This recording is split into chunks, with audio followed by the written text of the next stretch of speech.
نحمده ونصلي ونسلم على سيدنا ومولانا محمد رسوله النبي الأمين المكين الحنين الكريم الرؤوف الرحيم أما بعد بسم الله الرحمن الرحيم. معزز سامعین و ناظرین، خواتین و حضرات اور عزیزان محترم، اللہ رب العزت کی توفیق سے آج ہماری تعارف صحیح البخاری کے سلسلے میں تیسری نشست ہے اور وہ اس موضوع پر آخری ہے انشاءاللہ تعالی. کل سے بإذن اللہ تعالی ہم صحیح بخاری کا سبق اور اس کے ساتھ امام غزالی کی احیاء علوم الدین کا بیان شروع کریں گے. آپ نے پہلی دو نشستیں سنی ہیں. یہ دو نشستیں اور آج کی ممکن ہے بعض لوگوں کو تھوڑی سی مشکل لگی ہوں. میں نے ہر چند کوشش کی ہے کہ بڑے آسان طریقے سے یہ بات آپ کو سمجھاؤں، لیکن بہر صورت موضوع ایسا تھا جس کا تعلق علم الحدیث سے ہے یا تدوین حدیث و سنت کے ساتھ ہے اور یا پھر صحیح بخاری کے منہج اور اہمیت کے ساتھ ہے. مگر انشاءاللہ تعالی کل سے جو نشستیں شروع ہو رہی ہیں وہ حسب سابق بالکل آسان موضوعات ہوں گے، جیسا کہ میں عرض کر چکا ہوں، جن میں فوکس ہمارا فقط اصلاح احوال اور آداب زندگی پر ہوگا. صحیح بخاری کے 3 حوالوں سے تعارف کا بھی میرا ایک خاص مقصد تھا، اور وہ یہ کہ آپ کا بھی تعلق علم الحدیث سے کچھ نہ کچھ قائم ہو جائے. ہم جب ان ایام میں نشستوں میں شریک ہو رہے ہیں اور میں ہر روز آپ کے ساتھ اپنا وقت شیئر کر رہا ہوں، اور عنوان جب صحیح بخاری اور احیاء علوم الدین کا قائم کر لیا تو یہ گیا گزرا دور ہے. لوگ مجموعی طور پہ نہ صرف قرآن مجید کے علم سے اور حدیث نبوی کے علم سے دور ہو گئے ہیں، بلکہ مجموعی طور پہ علم کا کلچر بھی بڑا کمزور ہو گیا ہے. ہم علم کے کلچر سے سوسائٹی، معاشرہ کے طور پر اس سے محروم ہو چکے. ہمارے ذوق بالکل مختلف قسم کے ڈیولپ ہو گئے. اس کے بہت سے اسباب ہیں، ان میں جانے کی اس وقت نہ ضرورت ہے نہ ہمارے پاس وقت ہے. تاہم میری کوشش یہ تھی کہ رمضان المبارک کی یہ جو بابرکت ساعتیں ہیں، ان میں آپ کا تعلق قرآن مجید کے علم سے کچھ نہ کچھ جوڑوں اور حدیث نبوی کے علم کے ساتھ جوڑوں، تاکہ کچھ دلچسپی آپ کی اس سے قائم ہو جائے اور تھوڑا تھوڑا مشروب، تھوڑا تھوڑا ڈرنک حدیث پاک کا اور علم قرآن کا آپ کو دے کر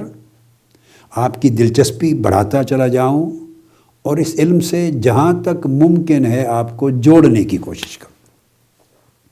ایک تو یہ مقصد تھا ذہن میں، اور اگلی نشستوں سے بھی الحمدللہ میں چاہوں گا کہ اللہ رب العزت اس مقصد کو پورا فرمائے. اور دوسرا علمی پہلو تھا،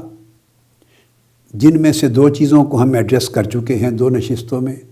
دہرائے بغیر صرف تسلسل قائم کرنے کے لیے عرض کر رہا ہوں. ایک یہ صحیح بخاری کے لکھے جانے سے پہلے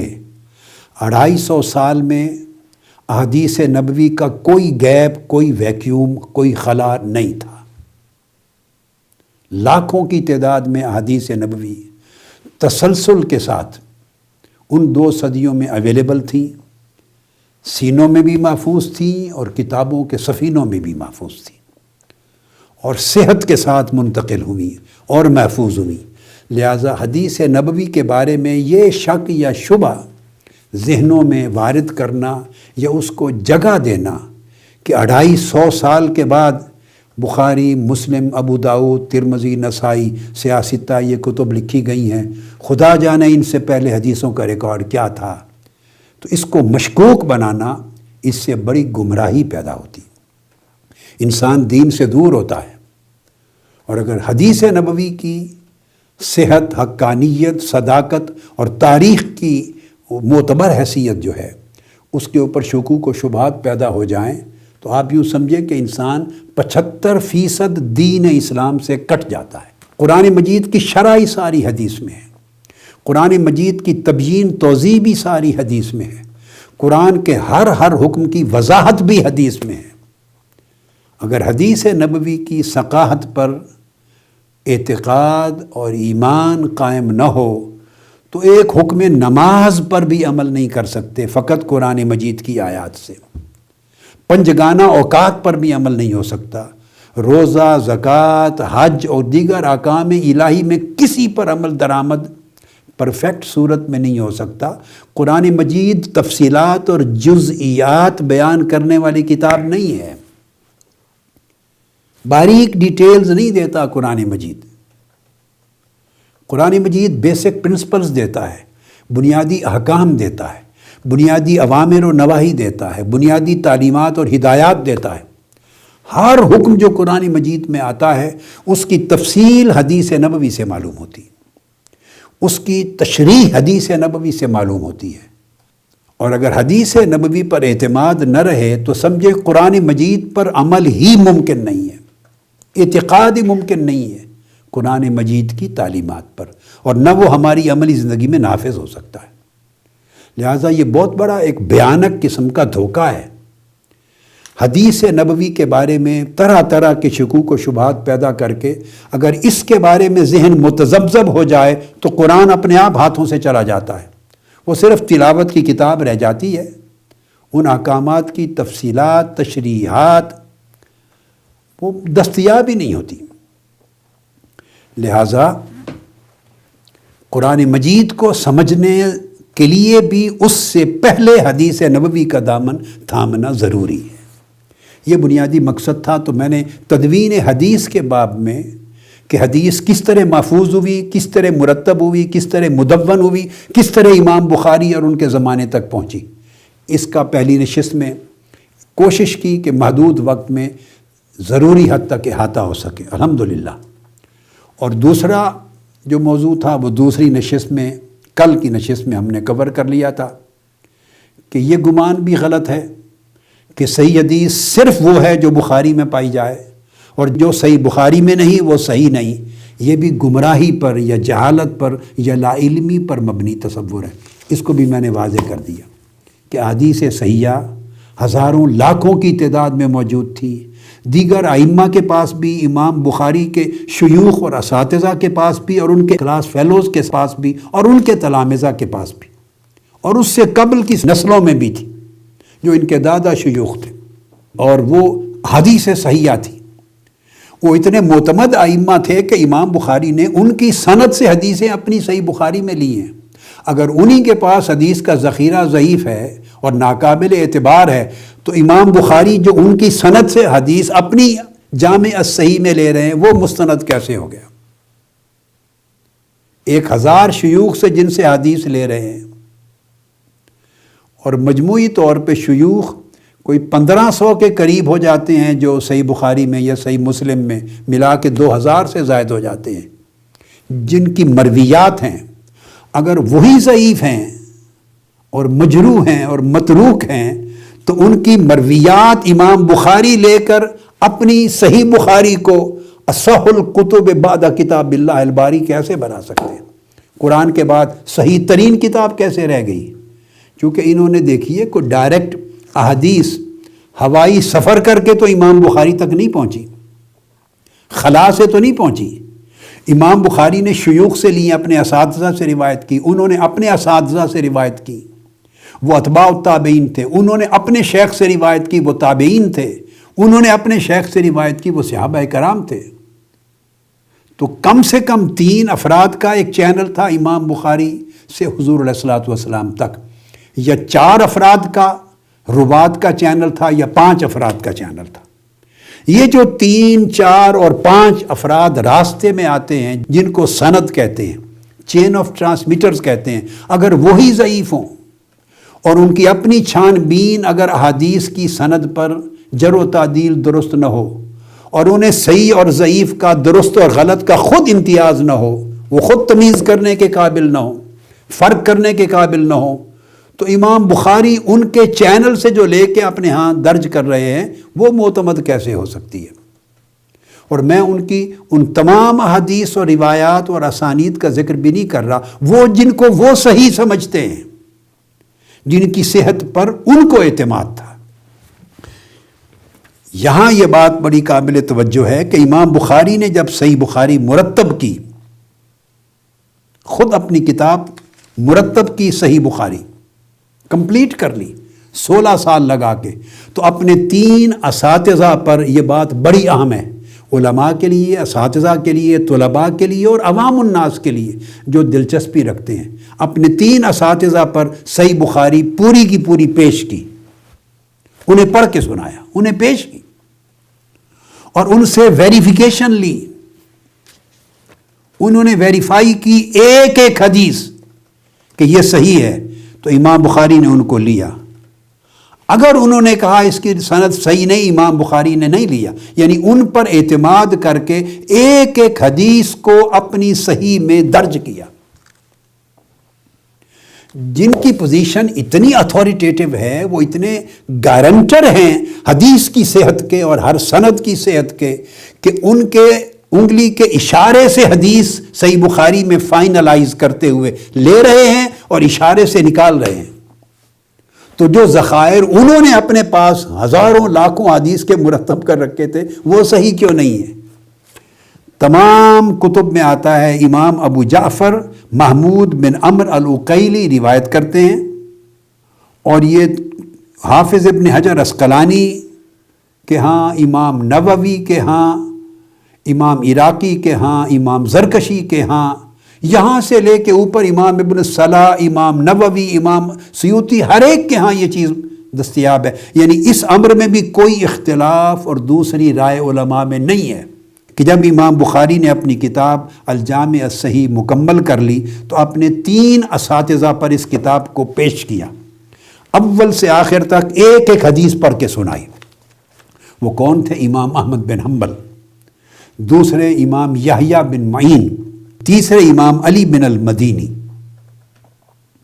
اور کبھی نہ بھولیں، امام علی بن المدینی وہ ہیں جن کی اپنی 204 تصانیف ہیں، کتابیں ہیں حدیث میں، 204 مصنفات اور مجموعات ہیں،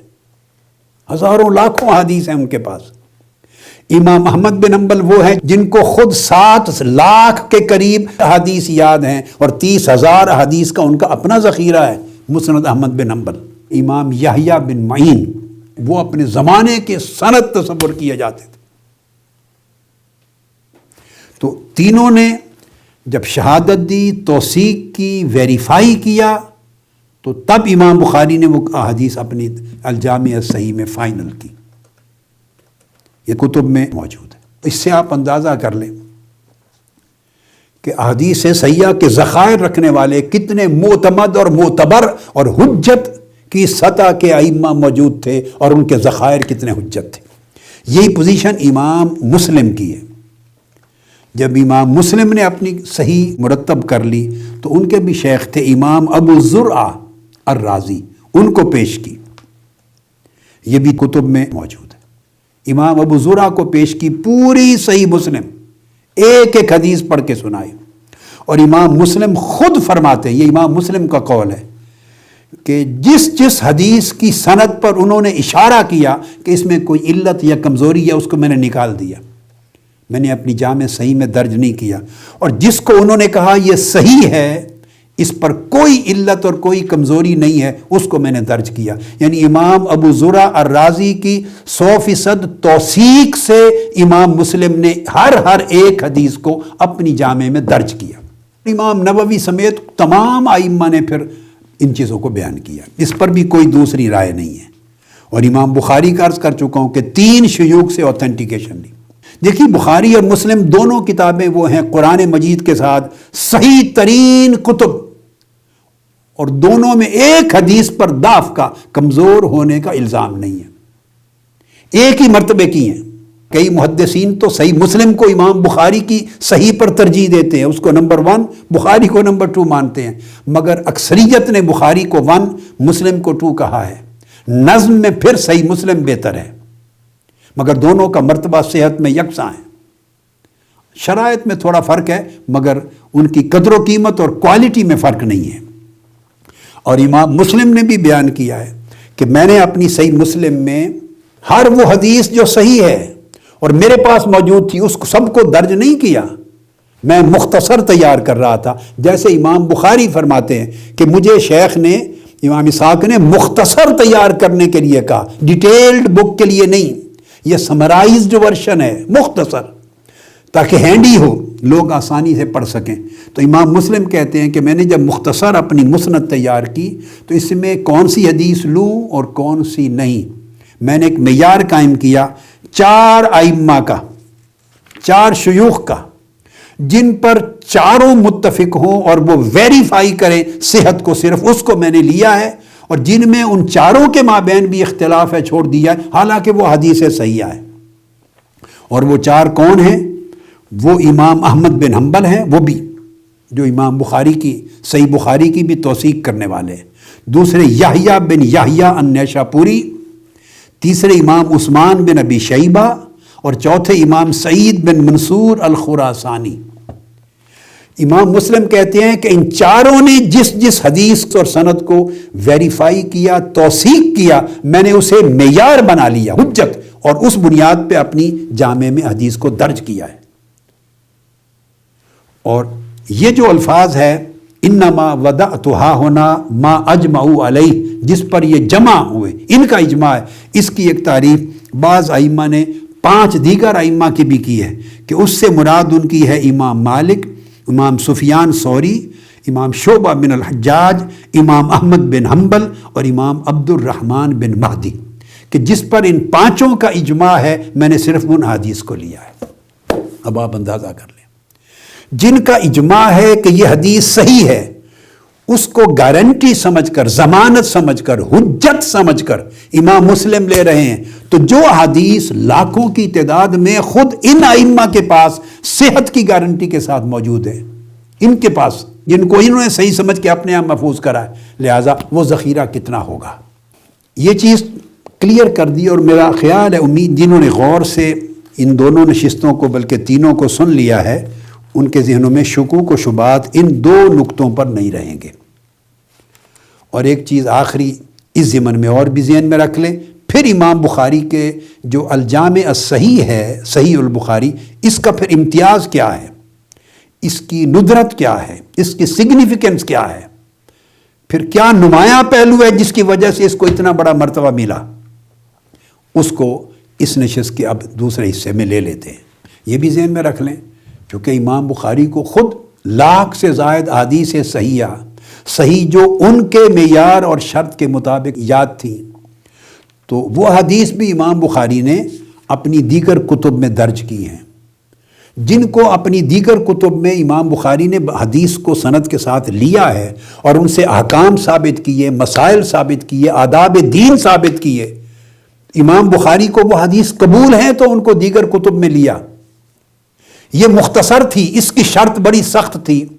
اس میں نہیں لیا، مگر اپنی ہی دیگر کتب میں لیا، تو لینے والے تو امام بخاری ہیں نا۔ تو آپ دیکھ لیں ان حدیث کا درجہ اور رتبہ کیا ہوگا۔ 24 کتابیں امام بخاری کی معروف ہیں، ان میں 2-3 کوٹ کر رہا ہوں جو بہت بڑی کتابیں ہیں اور وہ حدیث پاک پر ہیں۔ ایک ہے الجامع الکبیر، یعنی دیکھیے نا، الجامع الصحیح نام ہے صحیح البخاری کا، یہ تو مختصر ہے نا، یہ جو صحیح بخاری جس کی بات کر رہے ہیں، اس کا تو نام امام بخاری نے رکھا ہے الجامع المسند الصحیح المختصر من امور رسول اللہ صلی اللہ علیہ وآلہ وسلم و سننہ و ایامہ۔ یہ تو الجامع المسند الصحیح المختصر، یہ 4 لفظ یاد رکھ لیں، یہ کتاب ہے جس کو صحیح البخاری کہتے ہیں۔ مگر ایک اور الگ کتاب لکھی امام بخاری نے، اس کا نام ہے الجامع الکبیر۔ خیال یہ ہے کہ شاید اس الجامع الکبیر یہ وہ کتاب ہے جس میں بقیہ لاکھ احادیث تمام طرق اور اسانید کے تکرار کے ساتھ جو صحیح تھی وہ درج تھی، اور ان سے حسب ضرورت اپنی باقی کتب میں لیتے اور شامل کرتے تھے۔ یہ الجامع الکبیر ہے، اور اسی میں سے شاید یہ پہلا بڑا کمپینڈیم تھا، پھر اس میں سے چناؤ کر کر کے یہ صحیح البخاری کو تیار کیا۔ ایک اور کتاب ہے بہت بڑی ضخیم امام بخاری کی حدیث میں، اس کا نام ہے المسند الکبیر۔ امام فربری جو آپ کے شاگرد ہیں انہوں نے اس کو بیان کیا ہے، اور الجامع الکبیر کو امام ابن طاہر المقدسی نے بیان کیا ہے، اور تمام کتب میں ہے۔ تو المسند الکبیر میں کتنی ہزارہ حدیث تھی وہ جو کہ دستیاب نہیں ہے۔ ایک التفسیر الکبیر ہے جس کو امام نووی نے، حافظ عسقلانی نے بیان کیا۔ کتاب الاشربہ تھی، کتاب و قضایا صحابہ و تابعین تھی، ان میں سب احادیث تھی۔ سنن الفقہا تھی، کتاب بر الوالدین تھی، اس میں احادیث ہیں۔ رفع الیدین پر، القراءۃ خلف الامام پر ان کی کتابیں ہیں، ان میں احادیث ہیں۔ تو اپنے مذہب کے کئی پہلوؤں کو اور کتابوں میں درج کیا ہے۔ کتاب الہبہ ہے، اس میں حدیث ہیں۔ پھر ایک اور بہت بڑی جامع کتاب ہے حدیث میں، کتاب المبسوط، وہ بھی حدیث میں ہے۔ امام الخلیلی نے الارشاد میں اس کو بیان کیا ہے۔ اب یہ وہ کتابیں ہیں جو صرف حدیث پر میں نے بیان کی ہیں۔ ان میں کتنی لاکھوں حدیث امام بخاری نے روایت کی ہیں، اور روایت وہ بھی امام بخاری نے ہی کی ہیں، اپنی کتابوں میں کی ہیں۔ انہیں یہ تو معلوم نہیں تھا نا کہ ان میں سے کچھ کتابیں 1200 سال تک غائب ہو جائیں گی، مفقود ہو جائیں گی، یا کچھ رہیں گی، یہ تو نہیں معلوم تھا، مگر وہ درج کر رہے ہیں۔ اس کو الجامع الصحیح المسند الصحیح المختصر کو اللہ پاک نے پذیرائی دے دی، چونکہ یہ شارٹ تھی، ایبریجڈ ورژن تھا، ہر ایک کے کام آنے والا تھا، یہ اللہ پاک نے قبولیت دے دی۔ باقی کتابیں کثرت کے ساتھ ائمہ کے استفادے کا مرکز بنی، مصدر بنی، بہت بڑا منبع بنی۔ تو یہ کتابیں اسی طرح امام مسلم کی بھی تصانیف ہیں۔ ایک تو وہ ہے صحیح مسلم جس کو کہتے ہیں، اس کا عدد بھی بغیر تکرار کے 4000 ہے۔ تو امام مسلم نے بھی اپنی صحیح کا نام المسند الصحیح المختصر من السنن رکھا ہے۔ اب یہ ایک ایسی چیز ہے اکثر پڑھنے پڑھانے والوں کو بھی معلوم نہیں، چونکہ کتابیں جب چھپتی ہیں تو جو پرنٹرز ہیں، یہ پبلشر، وہ مختصر معروف نام لکھ دیتے ہیں، صحیح البخاری لکھ دیا اور صحیح مسلم لکھ دیا، مگر اصل پورا نام جو انہوں نے رکھا تھا امام بخاری نے، امام مسلم نے، وہ ہر کوئی تفسیر سے نہیں لکھتا، وہ کتب میں موجود ہے، میں وہ بتا رہا ہوں آپ کو۔ تو امام مسلم نے بھی امام بخاری کی طرح المسند الصحیح المختصر من السنن نام رکھا، ثابت کر دیا یہ کہہ کر کہ یہ دیکھیے، یہ کوئی نہ غلطی سے سمجھے کہ کل صحیح احادیث ان میں آ گئی ہیں، نہیں، یہ مختصر ورژن ہے۔ باقی میری کتب ہے اور ائمہ کی اور ہمارے اساتذہ کی کتب ہیں، صحیح حدیث بقیہ ان میں ہے۔ پھر امام مسلم کی ایک بہت بڑی کتاب ہے اور المسند الکبیر، یہ اسماء و رجال پر ہے۔ پھر ایک اور کتاب حدیث پر ہے امام مسلم کی، الجامع الکبیر، ابواب قائم ہے حدیث کے، الجامع الکبیر، تو اس میں بھی آپ نے درج کی ہیں وہ تمام احادیث۔ تو یہ وہ صورت ہے کہ ان تمام مؤلفات میں امام بخاری اور امام مسلم نے کثرت کے ساتھ احادیث صحیحہ کو درج کر دیا ہے، جن پر ان کا اعتماد ہے اور جن سے وہ احکام اور آداب اور فضائل مرتبے کے مطابق، مختلف احادیث کا جیسے مرتبہ ہے تو استنباط احکام اور آداب کا اور فضائل کا بھی مرتبہ ہے، اخذ کر سکتے ہیں۔ اب یہ 2 نکات جو واضح کر دیے، اس کے بعد اگلا سوال پیدا ہوتا ہے جو میں اس حصے میں بیان کر رہا ہوں۔ اگر اس کے علاوہ بھی بہت سی احادیث صحیحہ موجود ہیں، آپ کی اپنی کتب میں بھی ہیں اور دیگر ائمہ کی کتب میں بھی موجود تھیں، تو صحیح بخاری کا اپنا امتیاز کیا ہے؟ ویسا امتیاز جو دوسرے میں نہ ہو تو وہ سن لیں۔ صحیح بخاری کے بڑے امتیازات ہیں، یعنی جس نوعیت کی یہ کتاب ہے، اپنی نوعیت کے اعتبار سے اپنے منہج اور اپنے اسلوب کے اعتبار سے، اپنے پیٹرن اور اپنے سٹائل کے اعتبار سے اور اپنے کنٹینٹس کے اعتبار سے، اپنے تھیمز کے اعتبار سے اس سے پہلے حدیث میں کوئی کتاب نہیں لکھی گئی تھی۔ یہ سب سے بڑا امتیاز ہے، اور بلکہ اس سے بھی پہلے امتیاز یہاں سے شروع کرتے ہیں کہ درجہ صحت،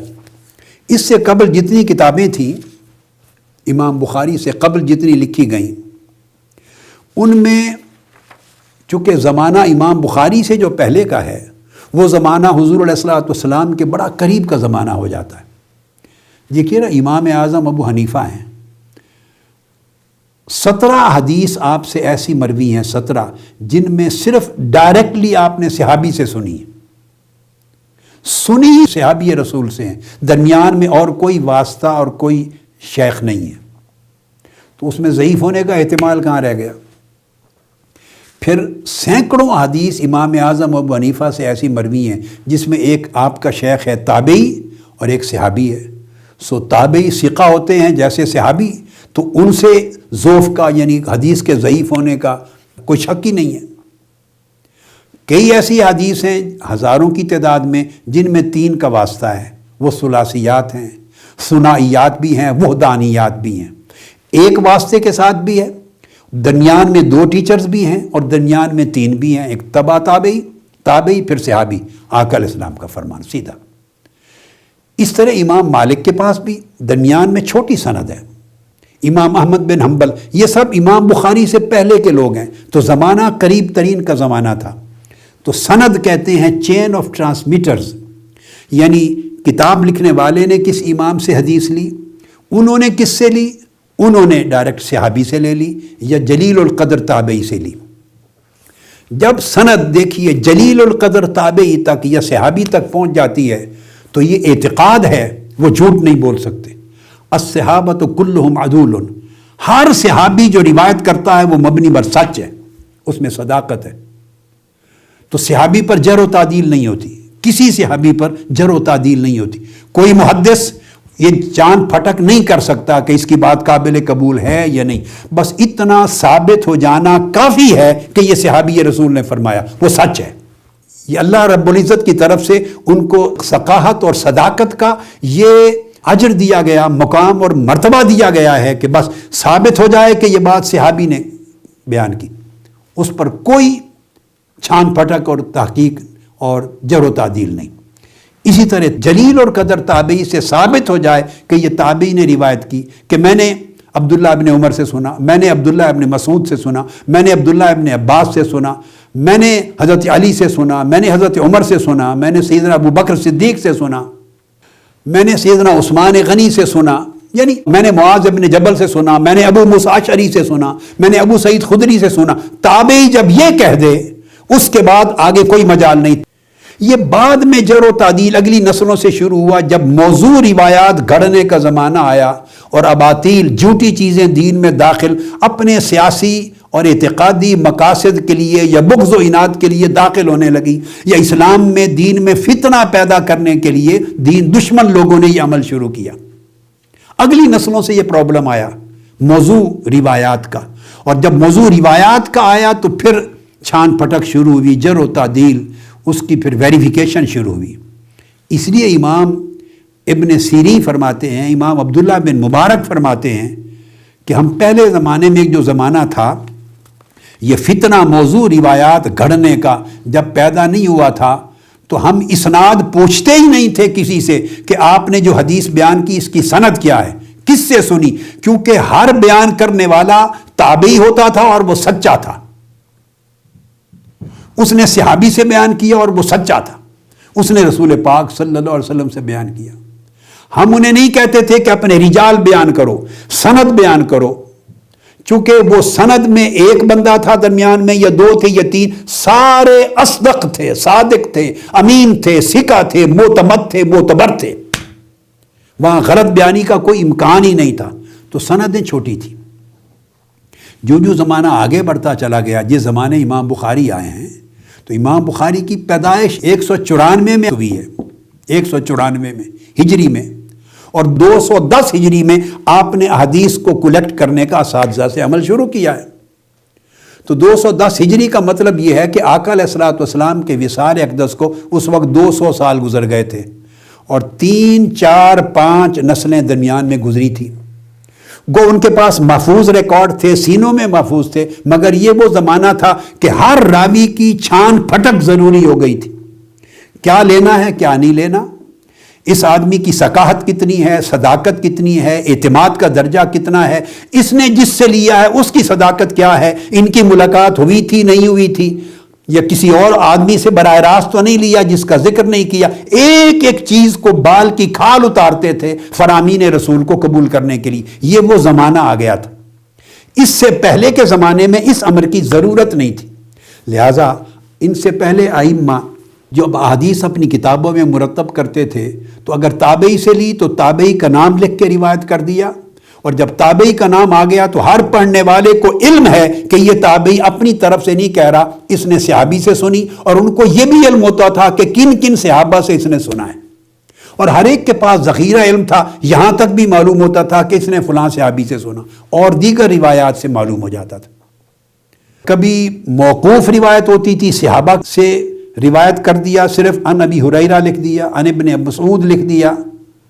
اور یہ معلوم ہے کہ جب ان سے روایت ہے تو انہوں نے آقا علیہ السلام کا فرمان نقل کیا ہے، کوئی اور نہیں۔ اس کو موقوف کہتے تھے، یا مقطوع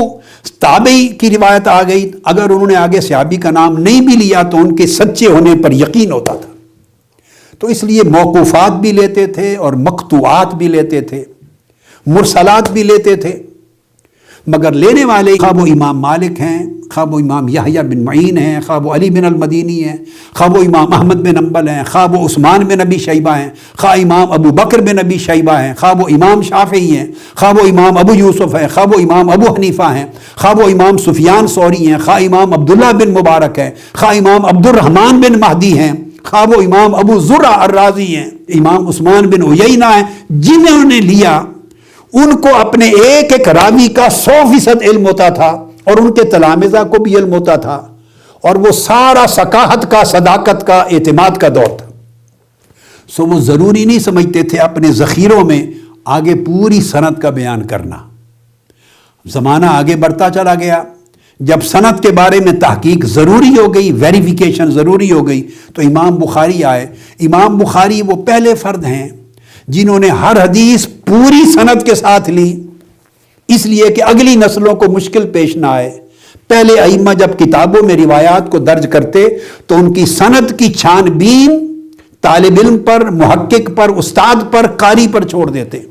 اور وہ علم کا زمانہ تھا۔ کتاب کو، حدیث کو پڑھنے والے کو اپنے طور پر ایک ایک راوی کے احوال معلوم تھے، انہوں نے ہزارہا کتابیں راویوں کے حالات پر جمع کر کے رکھی ہوئی تھی،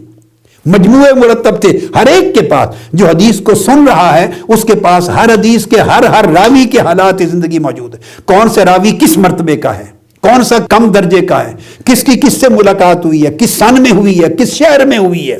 کتنا زمانہ اکٹھے رہے ہیں، اس کی بات میں کتنا وزن ہے، اس کا حافظہ کتنا درست رہا، اس کا تقویٰ کتنا تھا، اس کا حدیث کا روایت کرنے کی ضبط کتنا مضبوط تھا، ایک ایک چیز کی ہر ایک کو پوری تسلی تھی۔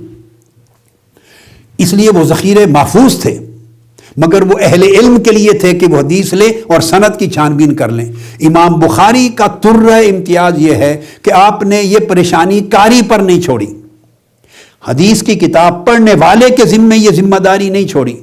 کہ وہ ہر راوی کا حال معلوم کرے، بھئی یہ کون ہے، اس کا پورا نام کیا ہے، کس شہر کا رہنے والا، کبھی راوی کے نام کے ساتھ شہر بھی نہیں لکھا ہوتا، کس شہر کا رہنے والا، کب پیدا ہوا، کب ڈیتھ ہوئی، کن کن اساتذہ سے پڑھا، کہاں سے لیا، مرتبہ حفظ کا کیا ہے، حافظہ کتنا ہے، صداقت کتنی ہے، یہ ساری چیز امام بخاری نے قاری پر، پڑھنے والے طالب علم کے ذمے نہیں چھوڑی، اس کو مشکل میں نہیں ڈالا، سارا کام خود کر دیا،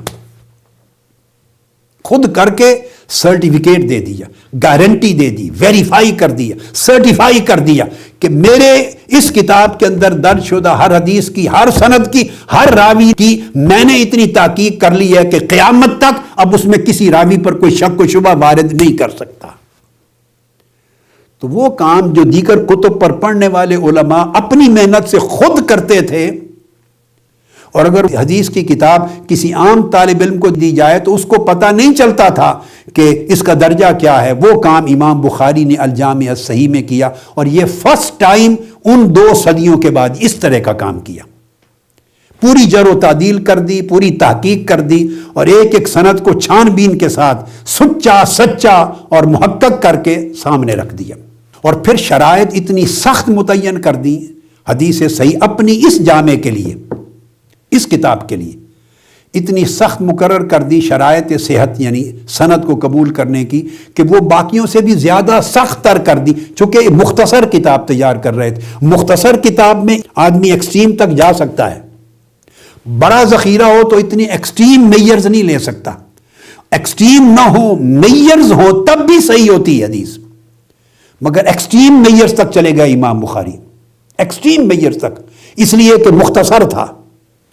تو امام بخاری نے اس کو صحت کے اس مقام تک پہنچا دیا کہ اب روئے زمین پر حدیث کی مرتب ہونے والی تمام کتب سے آپ کا درجہ صحت میں بلند ہو گیا اس کتاب کا، اور ساتھ پھر امام مسلم کا۔ یہ پہلی امتیاز ہے۔ اس کے بعد دوسرے امتیاز بڑا امپورٹنٹ ہے، اس وجہ سے اس کو کہتے ہیں اصح الکتب بعد کتاب اللہ الباری۔ اللہ کی کتاب قرآن مجید کے بعد سند میں صحیح ترین کتاب روئے زمین پر سب سے زیادہ یہ ہے۔ اس کا مطلب یہ، اس کا معنی یہ نہیں کہ اس کے سوا اور کوئی صحیح کتاب نہیں ہے، نہ، وہ میں سمجھا چکا ہوں آپ کو۔ تو صحیح بخاری جب آپ پڑھتے ہیں حدیث کی کتاب تو اس کی سند میں جتنے راویوں کا نام آئے آپ کو اسماء و رجال کی کتابیں اٹھا کر کسی کی جر و تعدیل پڑھنے کی ضرورت نہیں ہے، کسی کی حالات پڑھنے کی ضرورت نہیں ہے، بھلے آپ سارے نام چھوڑ دیں اور فقط عن ابی ہریرہ سے شروع کر دیں، صحیح بخاری کی حدیث ہے، صحیح مسلم کی حدیث ہے، فقط عن ابن مسعود سے شروع کر دیں، عن ابن عباس سے شروع کر دیں، عن علی ابن ابی طالب سے شروع کر دیں، عن عثمان ابن عفان سے شروع کر دیں، اب معاذ ابن جبل سے شروع کر دیں، صحابی کا نام اور حدیث بیان کر دیں، فقط اتنا بھی کافی ہے، چونکہ جو سند ہے اس کے کسی راوی کی جر و تعدیل کی ضرورت نہیں ہے، وہ کام امام بخاری نے کر دیا اور بڑے اعلیٰ معیار پر۔ اس کے بعد جو دوسرا امتیاز ہے جو اس کتاب کو باقیوں سے منفرد کرتا ہے، وہ یہ نہیں کہ باقی کتابوں سے صحیح حدیث کی نفی کرنا مقصود ہے، اس کا نہیں، نفی نہیں ہو سکتی، یہ جہالت کی وجہ سے لوگوں نے سمجھ لیا ہے۔ باقی کتب بھی صحیح ہیں، اور ائمہ حدیث نے کتابوں کے اندر ان صحیح کتب کے نام درج کیے ہیں،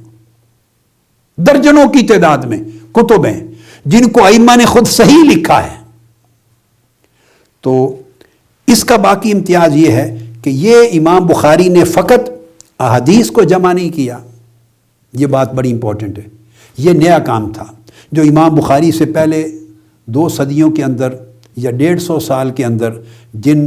تابعین سے لے کر اتباع التابعین سلف صالحین تک جنہوں نے حدیث کی کتابیں مرتب کی تھیں، ان کا اسلوب یہ نہیں تھا۔ امام بخاری نے ایک نیا اسلوب، ایک نیا سٹائل اڈاپٹ کیا، اور وہ یہ کہ آپ نے اپنی کتاب صحیح البخاری میں 100 کے قریب تو بکس بنائیں، یعنی کئی چیپٹرز کا مجموعہ جو ایک ہی سبجیکٹ سے ریلیٹڈ ہے، اس کو بک کا نام دیا، کتاب، یعنی سبجیکٹ کو کتاب کا نام دیا، بک، اور اس کتاب کے اندر پھر چیپٹرز بنائے، ابواب۔ اب آپ دیکھیں صحیح بخاری میں 100 کے قریب کتب ہیں، یعنی سبجیکٹ لیے ہیں، یعنی براڈر سینس میں، اور اس کے اندر 3500 کے قریب ابواب ہیں، چیپٹرز ہیں۔ یہ میں دوسرا امتیاز بتا رہا ہوں صحیح البخاری کا، جو بطور کتاب حدیث اس کو بالکل منفرد کرتی ہے۔ یہ منہج اور سٹائل پہلے کسی کا نہیں تھا، بعد ازاں اڈاپٹ کیا ائمہ نے۔ 3500 کے قریب، 3450 سے لے کر 3730 تک یہ چیپٹرز کے عدد ہیں۔ اب آپ ذہن میں رکھ لیں، کل احادیث صحیح بخاری کی 3000 سے کم ہیں، بغیر ریپیٹیشن کے، بغیر تکرار کے، تو گویا چیپٹرز کی تعداد احادیث سے بھی زیادہ ہے۔ تو کس طرح زیادہ ہے کہ ایک ایک حدیث کئی بار ریپیٹ ہو کے مختلف چیپٹرز میں امام بخاری لاتے ہیں۔ یہ بات آپ یہاں تک ذہن میں رکھ لیں۔ اب آپ سوچیں گے بھی یہ کیسا ہوا کہ چیپٹرز کی تعداد زیادہ ہے اور بغیر تکرار کے حدیث کی تعداد چیپٹر سے بھی کم ہے؟ تو وجہ یہ ہے کہ آقا علیہ السلام کی ایک حدیث ہے، اس حدیث میں کبھی 5 موضوع بیان ہوئے ہیں، ایک ہی حدیث ہے، اس میں نماز کا بھی ذکر آ گیا، روزے کا بھی آ گیا، حج کا بھی آ گیا، زکوٰۃ کا بھی آ گیا، ایک ہی حدیث ہے۔ تو جب امام بخاری نماز کا باب قائم کریں گے، پھر روزے کا، پھر حج کا، پھر زکوٰۃ کا، تو وہ حدیث چاروں ابواب میں لے آئیں گے کہ نہیں؟ لائیں گے۔ ایک حدیث ہے، اس میں آقا علیہ السلام نے سچ بولنا، نیک عمل کرنا، خوش خلقی سے بولنا، نرمی رکھنا، صدقہ خیرات کرنا، یتیم کی مدد کرنا، مظلوم لوگوں کی حمایت کرنا، سخاوت کرنا، یہ ایک حدیث میں 8-10 اچھے خلق بیان فرما دیے۔ اب جب امام بخاری ہر ایک چیپٹر پہ آئیں گے تو ایک ہی حدیث میں یہ 10 موضوعات تھے، تو وہی حدیث ہر جگہ ریپیٹ کرنی پڑے گی، چونکہ وہ ہر چیپٹر سے اس حکم کو ثابت کر رہے ہیں، تو ایک حدیث کئی جگہ بیان ہو جاتی۔ آگے جب میں انشاءاللہ اسباق شروع ہو جائیں گے تو یہ میں چیز اس وقت آپ کو سمجھا دوں گا۔ اب بیسک چیز اس وجہ سے امام بخاری نے ایک حدیث، میں نے پہلی نشستوں میں بھی کہا ہے، بعض اوقات 20 سے 22 مرتبہ بھی ریپیٹ کرنی پڑی ہے۔ یعنی ایک واقعہ ہے، اس میں آقا علیہ السلام نے ایک طویل گفتگو فرمائی ہے،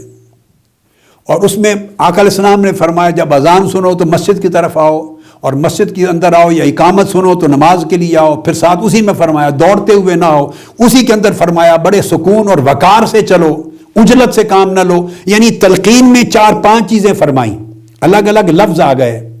اب امام بخاری نے ایک ایک لفظ سے ایک حکم اخذ کیا ہے کہ مسجد میں دوڑنا منع ہے، دوڑ کے نہیں جا سکتے، کہیں اگر سکون اور وقار اطمینان کے ساتھ چلنا ضروری ہے، کہیں بیان کر دیا کہ اقامت سنتے ہی نماز کے لیے چلے جاؤ۔ تو جیسے جیسے جز اس کے اندر بیان ہوئے، ہر باب جب آیا تو اس حدیث کو پھر ریپیٹ کیا۔ اس طرح ابواب کی تعداد بڑھ گئی اور بغیر تکرار کے احادیث کی کم رہی، اور یہ اہتمام امام بخاری نے کیا، ان سے پہلے کبھی کسی نے یہ طریق اختیار نہیں کیا تھا۔ تو گویا یہ کتاب صرف احادیث کا مجموعہ نہ رہی صحیح البخاری، یعنی صرف کلیکشن آف پروفیٹک ٹریڈیشنز نہیں ہے، صرف احادیث کی کلیکشن یا کمپینڈیم نہیں ہے۔ پہلے ائمہ کی کتابوں میں کیا تھا کہ ایک براڈر سینس میں ایک باب قائم ہو جاتا تھا، ایک براڈر سینس میں نکاح ہے، کتاب النکاح میں تمام احادیث آ گئی، کتاب الطلاق میں آ گئی، تجارت میں آ گئی، الصلاۃ میں آ گئی، صوم میں، زکوٰۃ میں، حج میں، سیر میں، ایک باب قائم کیا ادب، اس کے اندر ساری احادیث آ گئی۔ امام بخاری نے اس باب کو کتاب کا درجہ دے دیا، اور کتاب کے اندر پھر کثرت کے ساتھ 90 باب بھی قائم کر دیے، 50 باب بھی قائم کر دیے، کبھی 100 حدیث بھی ہیں، کبھی 200 بھی ہیں، 150 بھی ہیں، 40 بھی ہیں، 30 بھی ہیں۔ تو پھر ان کے چھوٹے چھوٹے موضوعات، عنوانات بنا کر ان حدیث سے مطالب اخذ کیے امام بخاری نے، فوائد اخذ کیے، ان حدیث کے بینیفٹس کیا ہیں، ان حدیث کے مین تھیمز کیا ہیں، مین فوکل پوائنٹس کیا ہیں، ان حدیث کے مین سبجیکٹس کیا ہیں، کن کن سبجیکٹس کو فرمایا، کیا احکام ہے، اس میں ادب کا کون سا پہلو ہے، اس میں اخلاق کا کون سا پہلو، اس میں عقیدے کا کون سا پہلو ہے، ایمان اور عقیدے کا پہلو کون سا ہے۔ تو جتنی چیزیں امام بخاری نے اس حدیث میں سے اخذ کی ہیں، ان کے الگ الگ چیپٹر بنا دیے ہیں۔ تو یہ کتاب دراصل صرف حدیث کا مجموعہ اور ذخیرہ نہیں رہی، بلکہ ان حدیث سے ثابت ہونے والے ہزارہا فوائد کا مجموعہ ہے، ہزارہا مطالب اور مضامین کا مجموعہ ہے، جنہیں سب ٹائٹلز میں، سب ہیڈنگز میں دے دیا ہے، ان کو باب بنا دیا اور ترجمۃ الباب کا نام دے دیا، تراجم الابواب۔ اصل حدیث سند کے ساتھ لانے سے پہلے اوپر امام بخاری تھیم دیتے ہیں، اکثر حدیثوں کا سبجیکٹ بیان کرتے ہیں، تھیم دیتے ہیں، فوکل پوائنٹس دے دیتے ہیں، جو ثابت کرنا چاہتے ہیں اس حدیث سے، وہ اس کا پورا سبجیکٹ میٹر اوپر دے دیتے ہیں، اپنا ذہن ما فی ذہن بیان کر دیتے ہیں، فقہی احکام بیان کر دیتے ہیں، مینرز بیان کر دیتے ہیں۔ تو اس طرح امام بخاری نے فقط حدیث کے متون اور ٹیکسٹ کو نہیں لیا، بلکہ ان سے معانی کو بھی نکالا ہے، اور کثیر تعداد میں مطالب کو نکالا ہے، اور ان کو مختلف ابواب میں تقسیم کیا ہے۔ یہ وہ کام ہے جو پہلے اسلوب نہیں تھا، یہ صحیح بخاری کے اندر ہے۔ پھر اس کے بعد آگے ایک بڑا امپورٹنٹ کام یہ کیا کہ جہاں کتاب قائم کی یا باب قائم کیا، جو حدیث نیچے لا رہے ہیں، امام بخاری نے اکثر کوشش کی کہ اس موضوع پر جو قرآن مجید کی آیت ہے اس کو سب سے پہلے لے آئیں۔ تو گویا آیات قرآنی کو بھی حدیث کی کتاب میں جمع کر دیا. یہ اسلوب پہلے نہیں تھا، بعد ازاں ائمہ نے لیا ہے. آپ امام بہقی کی کتابوں کو دیکھیں، سنن بہقی اور دیگر کتابوں میں، اور امام نووی تک پھر یہ اسلوب آ گیا. میں بھی جتنی حدیث کی کتابیں مرتب کرتا ہوں، چھوٹی بڑی 200 کے قریب ہو گئی ہیں، میں بھی ہر باب میں سب سے پہلے آیات قرآنی لیتا ہوں. مگر یہ ائمہ سے لیا ہے طریقہ. ائمہ نے سب نے امام بخاری سے لیا ہے، یعنی میرے جیسے چھوٹے لوگوں نے بڑے ائمہ سے لیا ہے، اور تمام بڑے ائمہ جو امت میں ہیں حدیث کے، انہوں نے امام بخاری سے لیا ہے. امام بخاری سے پہلے یہ اسلوب نہیں تھا. سو ہر موضوع پر پہلے آیت دے دیتے ہیں، کبھی ایک آیت دے دیتے ہیں، کبھی 2 آیتیں دے دیتے ہیں پوری. اور بعض مقامات پہ کوئی چیز زیادہ ثابت کرنے والی ہے، جیسے ایمان ہے، ایمان کے ابواب ہیں، وہاں 10 12 14 آیات کے ٹکڑے متعلقہ جز بھی دے دیتے ہیں. یعنی اس سبجیکٹ کو ثابت کرنے کے لیے قرآن مجید سے بہت مدد لی ہے. یہ صحیح بخاری میں کتاب حدیث کے اندر نیا اسلوب انٹروڈیوس کروایا امام بخاری نے، اور گویا بعد کے مصنفین کے لیے اور آج کے زمانے کے میرے جیسے چھوٹے طالب علموں کے لیے ایک نیا راستہ کھول دیا جو 1200 سال سے کھلا ہوا ہے. تو موضوع کی مناسبت سے آیات لائے ہیں،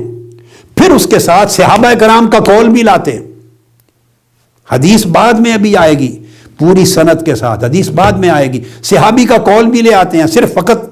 صحابی نے یہ کہا. کبھی تابعی کا قول لے آتے ہیں، کبھی کئی صحابہ کا قول لے آتے ہیں، کبھی آقا علیہ السلام کی ایک حدیث کا ایک ٹکڑا لے آتے ہیں جس سے وہ جو ترجمۃ الباب ہے، جو سبجیکٹ ہے، اصل تھیم، اس کو ثابت کر لیں. بعد میں وہ حدیث آ جاتی ہے، خواہ اس باب میں آئے خواہ اگلے باب میں آ جائے. تو یہ امام بخاری نے ایک نیا اسلوب وضع کیا. اس نے اس کتاب کو ایک پوری کائنات علم حدیث میں ایک جداگانہ شان دے دی، اور آنے والے زمانوں میں علم حدیث کے طلباء کے لیے نئے راستے کھول دیے. پھر اس طرح امام بخاری کا جو مقصود ہے اس کتاب صحیح بخاری کو مرتب کرنے کا، وہ فقط احادیث صحیحہ کو جمع کرنا، یہ آپ کا آبجیکٹو نہیں ہے. آف کورس احادیث صحیحہ اعلیٰ درجے کی صحت اور ضمانت کے ساتھ جمع کرنا آپ کے آبجیکٹو میں سے ایک ہے، ڈیفینیٹلی نمبر 1 ہے. مگر صرف یہ آبجیکٹو نہیں ہے، اس پر آپ نے انحصار نہیں کیا، بلکہ اس کے ساتھ احادیث سے استنباط کیا ہے. احادیث سے پھر احکام کو، مسائل کو اخذ کیا ہے. اور جو اخذ کیا ہے، عام طور پہ ہم لوگ کیا کرتے ہیں، کتابیں لکھنے والے حدیث کو پہلے لاتے ہیں، اور جو احکام، آداب، دلائل، جو مفاہیم اخذ ہوتے ہیں وہ پھر اس کے بعد لے آتے ہیں مطالب. امام بخاری نے اسلوب یہ وضع فرمایا کہ جو کچھ اخذ کیا ہے اس کو حدیث لانے سے پہلے ترجمۃ الباب کا ٹائٹل دے کے اوپر بیان کر دیا، یعنی خلاصہ اوپر بیان کر دیا. اور ضروری نہیں کہ اس کی پوری تفصیل حدیث میں ملے،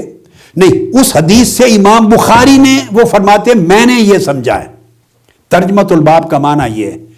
امام بخاری کا مفہوم سمجھے یہ ہے کہ اس حدیث سے یہ ثابت ہوتا ہے، اس حدیث سے میں نے یہ اخذ کیا ہے، اس حدیث سے یہ احکام، یہ آداب، یہ شرعی مسائل ثابت ہوتے ہیں. وہ تھیمز اخذ کر کے ترجمۃ الباب کے طور پہ حدیث کی روایت لانے سے پہلے دے دیا ایک پارٹ.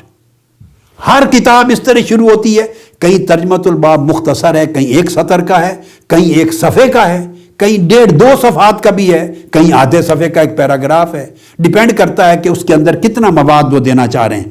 تو امام بخاری احادیث سے استنباط بھی کرتے ہیں، اس سے استدلال بھی کرتے ہیں،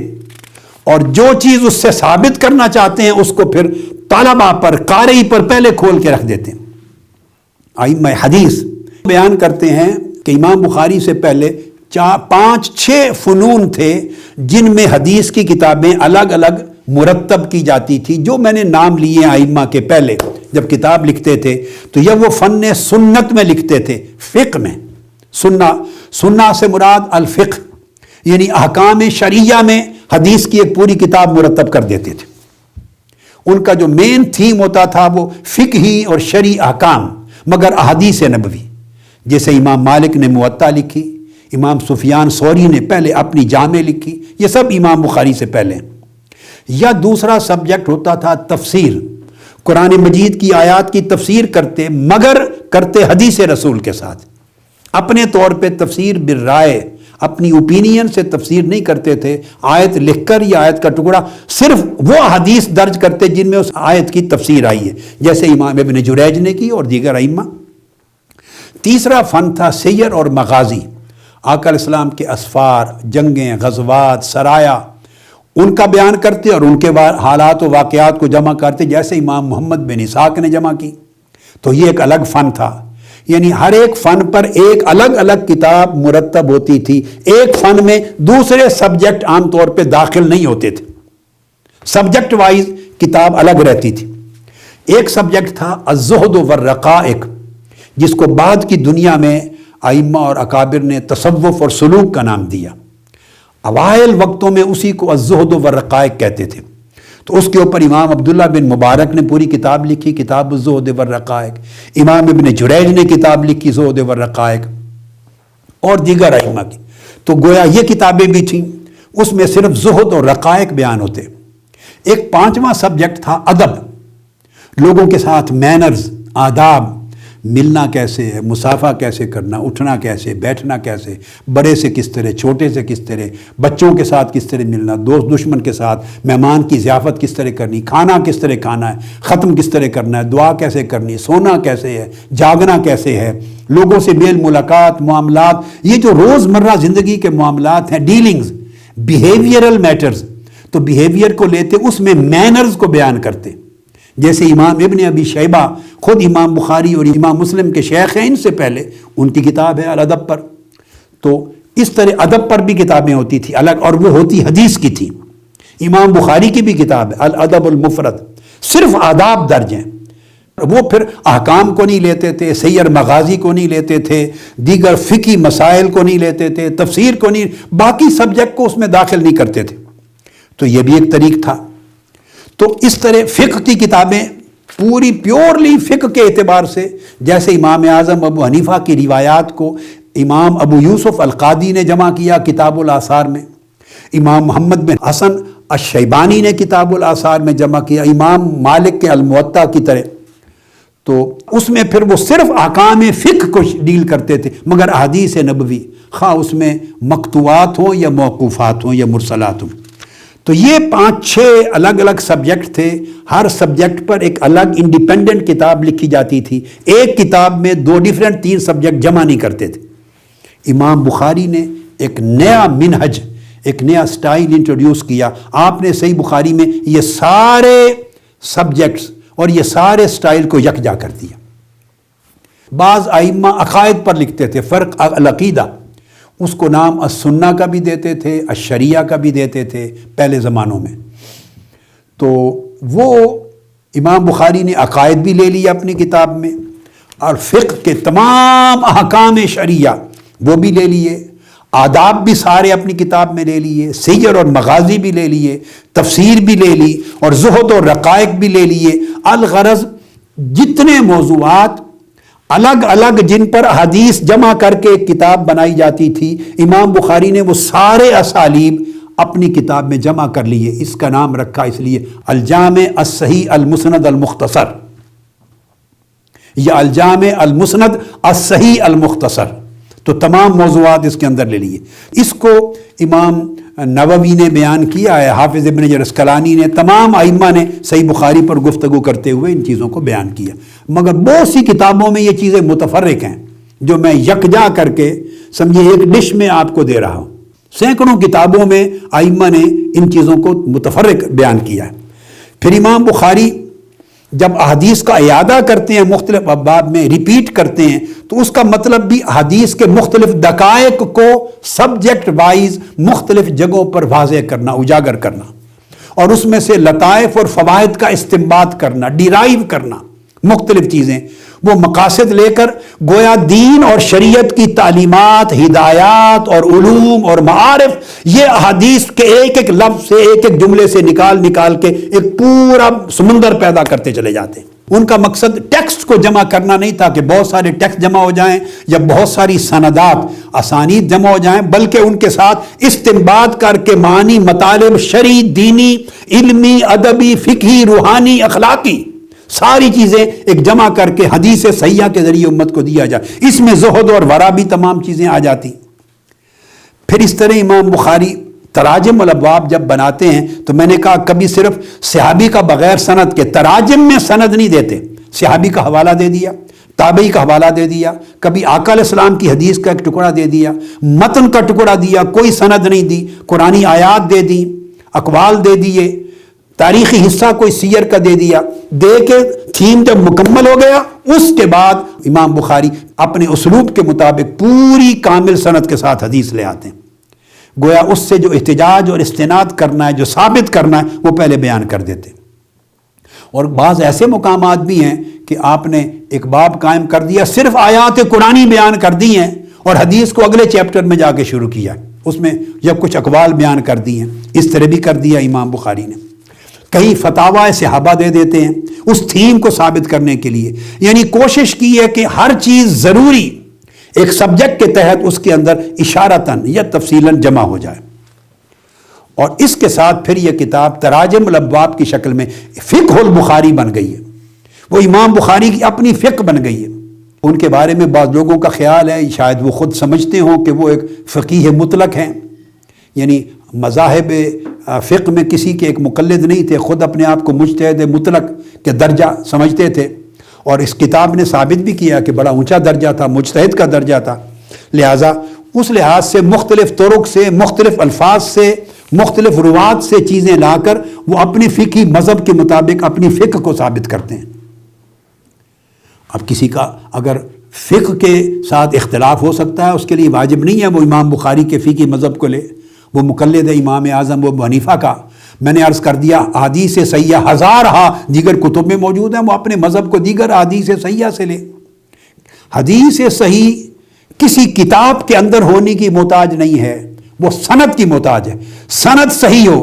بھلے اس کو امام مالک نے روایت کیا، بھلے امام ابو حنیفہ نے روایت کیا، بھلے امام شافعی نے روایت کیا، خواہ امام عبداللہ بن مبارک نے روایت کیا، وکیع بن الجراح نے، سفیان ثوری نے، خواہ امام احمد بن حنبل نے، خواہ امام ابن ابی حاتم نے، خواہ امام ابو زرع نے، کسی نے روایت کیا، خواہ امام بہقی نے، امام طبرانی نے، عبد الرزاق نے، کسی نے روایت کیا، ابن ابی شیبہ نے، امام دارقطنی نے روایت کیا، امام دارمی نے روایت کیا۔ یہ خود امام دارمی اقران ہے امام بخاری امام مسلم کے، امام مسلم کے شیخ ہیں۔ کسی امام نے روایت کیا ہو اپنی سند کے ساتھ، اسناد یعنی سند کا صحیح ہونا شرط ہے، اس سے آپ اپنا مذہب اخذ کر دیں،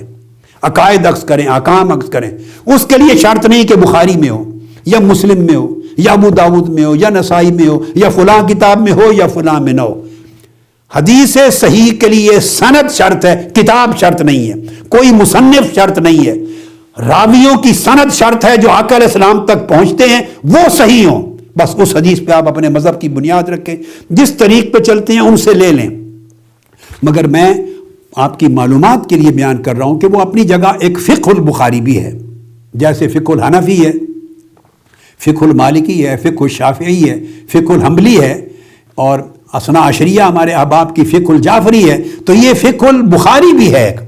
گو بطور فقہ کے وہ پاپولر نہیں ہو سکی، مگر بہر صورت دین کے احکام، شریعات اور احکام فقہی کا بہت بڑا ذخیرہ قرآنیات کے ذریعے اور حدیثیات کے ذریعے امام بخاری نے دے دیا ہے۔ یہ بہت بڑا احسان ہے امت پر۔ تو اس طرح ان کی وہ فقہ البخاری ہے، اس کی کبھی تصریحاً بیان کر دیتے ہیں، اور ابواب اس وجہ سے زیادہ قائم کیے ہیں چونکہ حکم نکالنا ہے، اس سے فقہ ایک ثابت کرنی ہے، ایک مسئلہ ثابت کرنا ہے، جو نقطہ ان کے ذہن میں ہے یا ان کا مذہبی رجحان ہے استدلال سے ثابت کرنا ہے۔ لہٰذا اس حدیث کو اگر کئی مرتبہ بھی بیان کرنا پڑا تو جب چیپٹر قائم کرتے ہیں اس سے امام بخاری کی فقہ معلوم ہو جاتی، ان کا مذہب فقہی معلوم ہو جاتا ہے، یا ان کا رجحان فقہی معلوم ہو جاتا ہے، یا رجحان علمی معلوم ہو جاتا ہے، یا رجحان اصول معلوم ہو جاتا ہے کہ اصول دین میں عقیدے میں رجحان کدھر ہے، فقہ میں رجحان کدھر ہے، مسئلے میں ان کا رجحان کیا ہے۔ وہ جو ٹائٹل قائم کرتے ہیں باب، اس سے واضح ہو جاتا ہے، اس کے نیچے جو مواد لاتے ہیں اس سے پتہ چل جاتا ہے۔ اس کے بعد حدیث ہیں، اس حدیث سے جو امام بخاری نے لیا وہ آپ کے سامنے آ جاتا ہے، اور اس کا مطلب یہ نہیں کہ آپ اس سے اور کچھ اخذ نہیں کر سکتے، آپ اس سے دیگر موضوعات بھی اخذ کر سکتے ہیں، دیگر احکام بھی لے سکتے ہیں، دیگر مسائل اور لطائف بھی لے سکتے ہیں، اور بہت سی دیگر شرعیات اور دینیات کے امور کو اس میں سے استنباط کر سکتے ہیں۔ تو یہ بنیادی طور پہ صحیح البخاری کے امتیازات ہیں۔ اور یہ اس کا مقام و مرتبہ ہے کتب حدیث کی دنیا میں۔ تو یہ صرف یہ امتیاز نہیں ہے کہ محض صحیح حدیث صحیح بخاری سے ملے گی اور جو صحیح بخاری میں نہیں وہ صحیح نہیں، یہ ٹوٹلی غلط ہے۔ انہوں نے اس غرض کے لیے لکھی نہیں ہے کتاب، ان کے اس کتاب کو مرتب کرنے کے مقاصد یہ سارے تھے جو میں نے بیان کر دیے، اور درجے میں جو احادیث صحیح بخاری کے اندر ہیں ان کا رتبہ بہر صورت سب سے بلند ہے، مگر اس طرح کی ہزارہ حدیث دیگر مقام پر بھی ہیں، تو سند کا صحیح ہونا اس کے لیے یہ بھی لازم نہیں ہے، درجے میں یہ بھی لازم نہیں کہ بخاری کے اندر جو سند ہے اس کا درجہ اونچا ہوگا اور مسلم اور دیگر کتب حدیث میں جو سند ہے اس کا درجہ ادنا ہوگا، ایسی کوئی قاعدہ کلیہ اصول حدیث میں نہیں ہے۔ تو آقا علیہ الصلوۃ والسلام کی حدیث کا فیض یکساں طور پر ائمہ دین نے امت تک پہنچایا ہے، اور امام بخاری کو حدیث کے باب میں بہت بلند رتبہ بیان کیا، اس لیے آپ کو امیر المؤمنین فی الحدیث کہتے ہیں۔ آپ امام مطلق تھے علم الحدیث کے، جرح و تعدیل کے، اسماء و رجال کے، علل الحدیث کے، حدیث کی صحت اور اس کے اسناد کے اور روات کو پرکھنے کے امام بخاری جیسا ذہین، طباع، قابل، لائق، محقق کوئی ہستی تاریخ میں پیدا نہیں کی۔ امام بخاری اس لیے اساتذہ کے استاذ تھے، اماموں کے امام تھے، محدثین کے شیخ تھے۔ یہ وجہ ہے کہ امام مسلم نے آپ سے عرض کیا ماتھے کو بوسہ دے کے کہ اے سید المحدثین اجازت دیں میں آپ کے قدم چوم لوں، تو آپ نے تواضعاً اجازت نہیں دی۔ اللہ رب العزت نے ان کی اس کاوش کو اتنا قبول کیا کہ آج پوری دنیا میں شرق سے غرب تک بخاری شریف حدیث پاک کی بہت بڑی سب سے اونچی سند تصور کی جاتی ہے۔ اب انشاءاللہ تعالی کل سے ہم اس کے اسباق شروع کریں گے، وہ جیسا کہ میں نے عرض کیا وہ بالکل آسان عام فہم ہوں گے، جو مشکل حصہ تھا وہ ان 3 نشستوں میں گزر گیا۔ آگے کے لیے تسلی رکھیں، آسانی آسانی ہے۔ والسلام علیکم ورحمۃ اللہ وبرکاتہ۔ سب سے پہلے نئی ویڈیوز کو حاصل کرنے کے لیے شیخ الاسلام ڈاکٹر محمد طاہر القادری کے آفیشیل یوٹیوب چینل کو سبسکرائب کریں اور بیل آئیکن کلک کریں۔